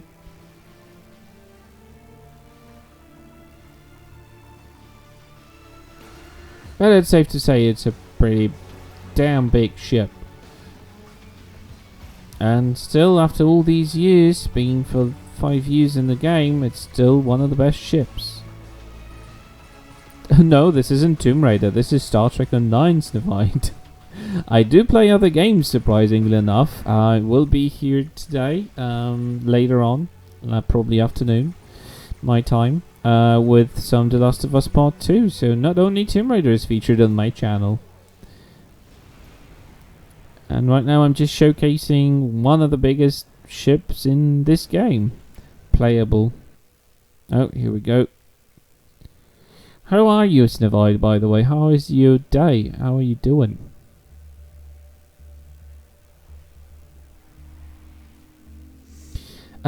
Accordingly to the existing technology, even before the era of this ship, a lot of stuff is replicated, and replication comes from converting energy into matter.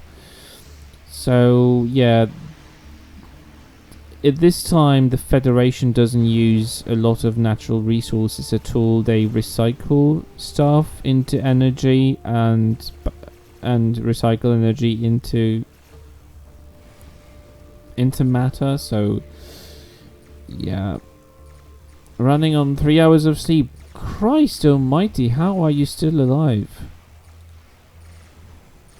If I slept only for 3 hours a day, I would have been already in my grave. If I sleep at least 7, that's fine. But if I sleep less than 5, I'm a dead man. I'm a zombie. And no amount of caffeine I pour into myself is going to help. And I don't drink coffee, mind you, so there isn't much I can do if I haven't slept enough. Because, Coffee. yeah. The finest organic suspension ever devised. It's got me through the worst of the last 3 years. I beat the board with it. Yep. Got 6 and you'll die soon. Why would you die, Needy? It's forbidden for you to die. Make it yourself. Yup, definitely.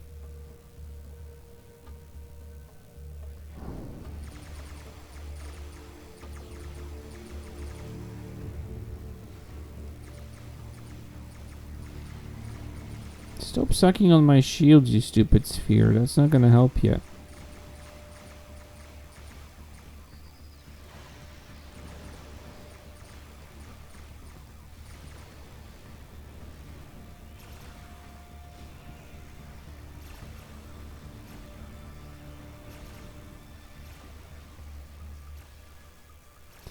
Why would you stay up all night?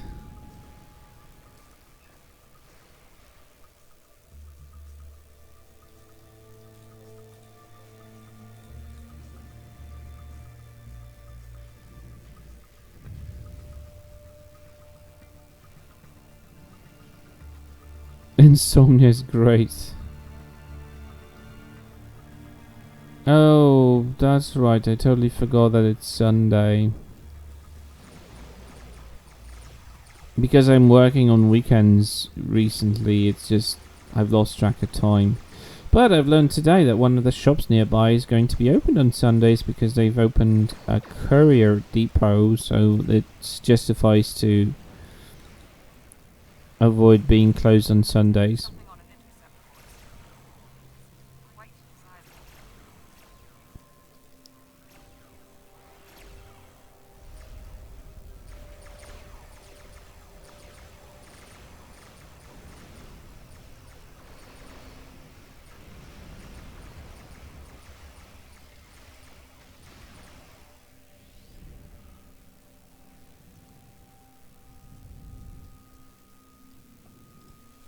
Well, I'm not sure about Insomnia being great, but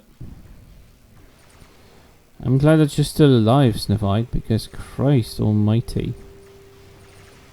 Sleeping for 3 hours, that's self-destructive. Well, in my world anyway. Oh look, I'm starting to have a slight headache. It's probably the weather change. Because the weather is changing. This morning was the most beautiful mornings you could ever encounter, and then it started to be extremely hot, like to a point where you could barely find any oxygen in the air to breathe. And I think a storm might be coming in today. I was told that it's going to be at around 12, but of course nothing happened. No storms or anything so far. It's just cloudy and still stuffy.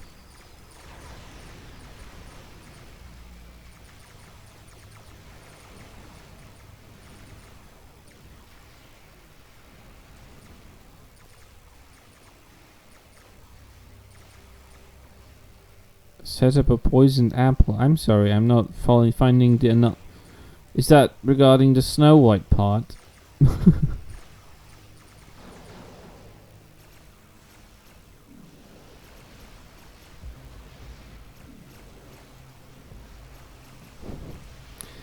Oh yeah, that's right.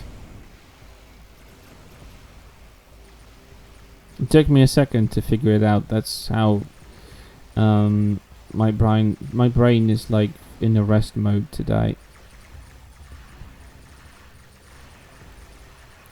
Yeah, I'm being targeted by 3 different species of 3 different types of ships.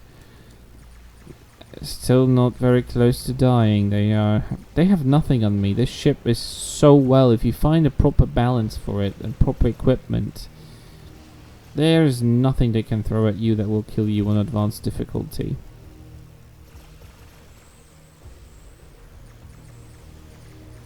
Snow White 8 is taken. No, keep it. It's an interesting thing to actually find out that Snevide is Snow White from your language. It's Danish, isn't it? Or did I make a terrible guess and I'm wrong?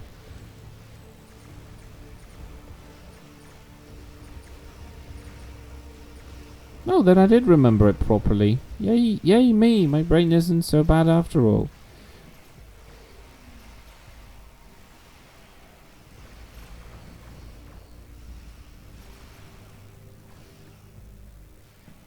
Still no issues. No, get these blobs away from me. Get these blobs away from me. I don't want to touch them. You bastard.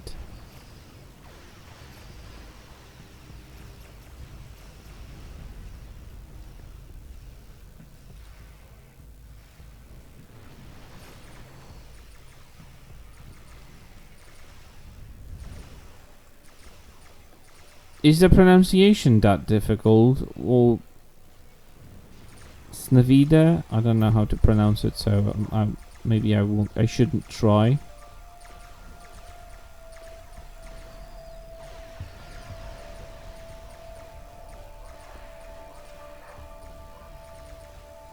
Some people don't even try.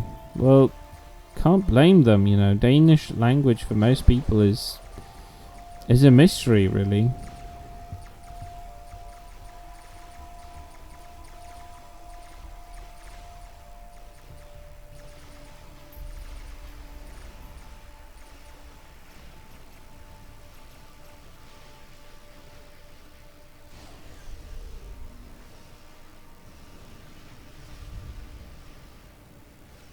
Snivido, oh my god. Snivide.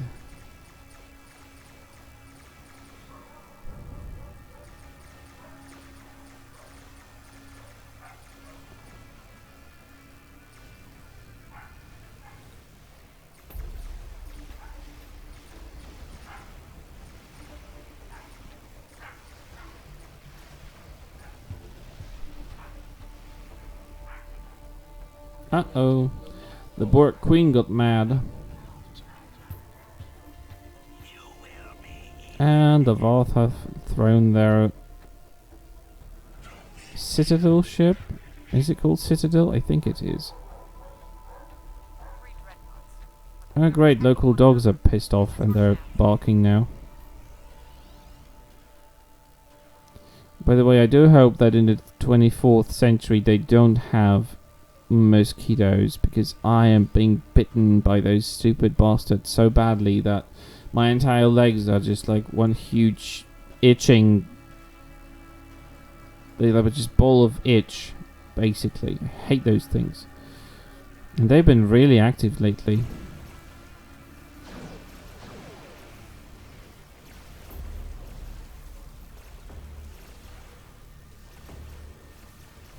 Yeah, I have bites like everywhere. On my ankles, on my knees, everywhere. There's my arms. I just learned that I have an itch because of a bite at the base of my thumb on my left hand. So it's very annoying even to use my thumb right now.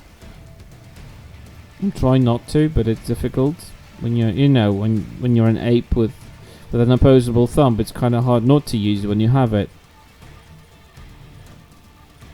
Yeah, I made a mistake of leaving an open window last night, but it was so nice in the evening, I just felt like I need a bit of fresh air to sleep better. Fast forward this morning, I was like, God damn you stupid idiot, why did you leave that fucking window open? Those fucking bastards bit you too. Oh, that's a bit too close.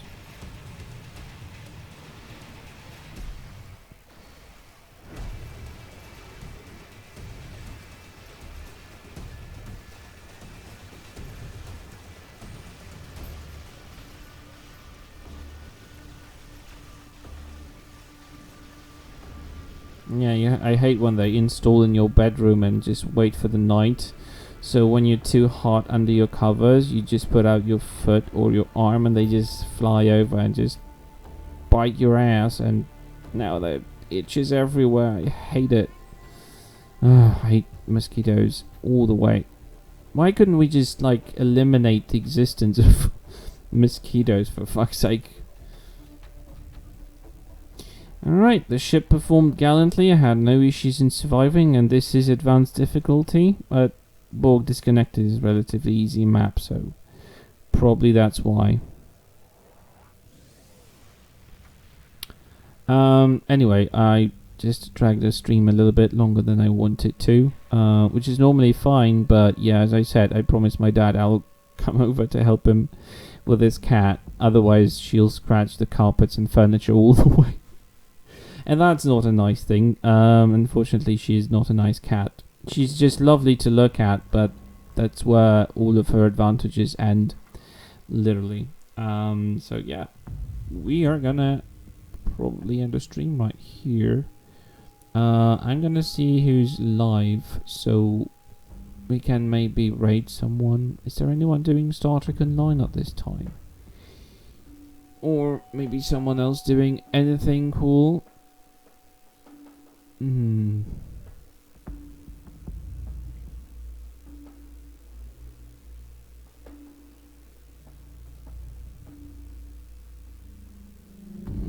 don't see anyone doing actually a lot of Star Trek.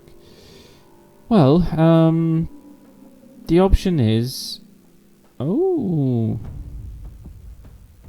Yeah, well, that's settled then. If anyone wants to see something cool and a bit creepy, Silent Hill 2 is running right now, and it's running with one of my favorite streamers out there.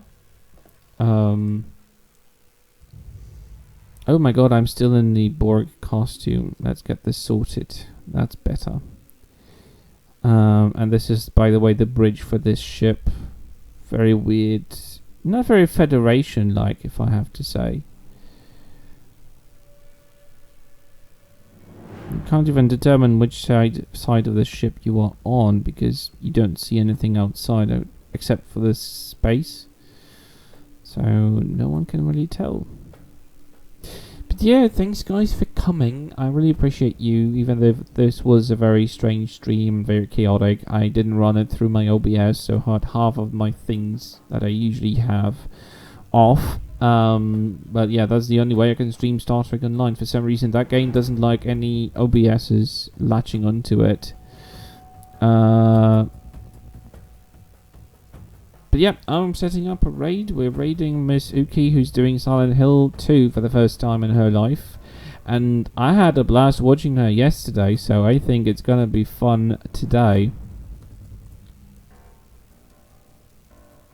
And I will see you guys. Warning. Self-destruct sequence has been initiated. Warp core overload in 4 minutes, 55 seconds. There will be no further audio warnings. I will be seeing you later today in the afternoon, well, a few hours from now, around 5 or 6, with The Last of Us Part 2. So, that's going to be fun. In the meantime, you take care, you have a great rest of your afternoon, morning, whatever time it is for you. Say hello to Miss Uki. She's an awesome streamer from Wales. She's a Welsh, although it doesn't sound like it because her accent is all over the place. She's awesome, and she's a good horror player. She didn't used to play horror games, now she plays them almost exclusively, and she rocks. So say hello, I will try to pop in for a bit, and yeah, I'll see you next time on The Last of Us Part 2. Cheers all, have a great rest of your day.